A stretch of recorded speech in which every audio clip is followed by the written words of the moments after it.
നമസ്കാരം. സർക്കാരുമായി ബന്ധപ്പെട്ട അറിയിപ്പുകൾക്കും മറ്റു വാർത്തകൾക്കും വേണ്ടി ഈ ചാനൽ സബ്സ്ക്രൈബ് ചെയ്യാനും തൊട്ടടുത്ത ബെല്ലൈക്കൻ എനേബിൾ ചെയ്യാനും മറക്കാതിരിക്കുക. ഒരു പാർട്ടിയുടെ ഭാഗമായി നിന്ന് വിജയിച്ച ശേഷം പൊടുന്നനെ മറ്റൊരു പാർട്ടിയിലേക്ക് മാറുന്നത് ജനാധിപത്യത്തിലെ ധാർമ്മികതയ്ക്ക് ഉതകുന്നതല്ലെന്ന് ഹൈക്കോടതി. തെരഞ്ഞെടുക്കപ്പെട്ട ജനപ്രതിനിധി മറുചേരിയിൽ ചേരുന്നതും തെരഞ്ഞെടുത്തവരുമായുള്ള ഉടമ്പടിയിൽ നിന്നുള്ള പിന്മാറ്റവും ജനഹിതത്തെ അവഹേളിക്കലുമാണ്. ജനത്തോടുള്ള കടപ്പാടിൽ നിന്ന് മാറിപ്പോകണമെന്നുണ്ടെങ്കിൽ സ്ഥാനം രാജിവെച്ച് വീണ്ടും തിരഞ്ഞെടുപ്പിനെ നേരിടുകയാണ് ധാർമ്മികമായ രീതിയെന്നും കോടതി അഭിപ്രായപ്പെട്ടു.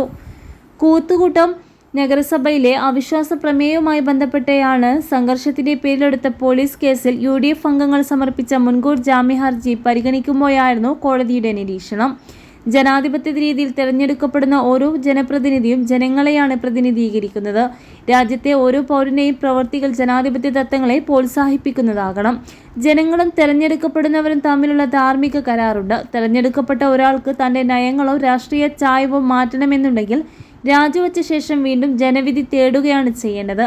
അല്ലാത്തപക്ഷം ജനങ്ങളുമായുള്ള കരാറിൽ നിന്നുള്ള ഏകപക്ഷീയമായ പിന്മാറലായി പോകും. സമ്മതിദാനം നൽകിയ ജനങ്ങളുടെ നിലപാടിനെ അപമാനിക്കലാണത്. ഇത്തരത്തിലുള്ള നിലപാട് സ്വീകരിക്കുന്ന വ്യക്തിയെ അടുത്ത തെരഞ്ഞെടുപ്പിൽ അനുകൂലിച്ചോ പ്രതികരിച്ചോ ജനങ്ങൾക്ക് തങ്ങളുടെ നിലപാട് വ്യക്തമാക്കാം. അതാണ് ജനാധിപത്യത്തിന്റെ സൗന്ദര്യം.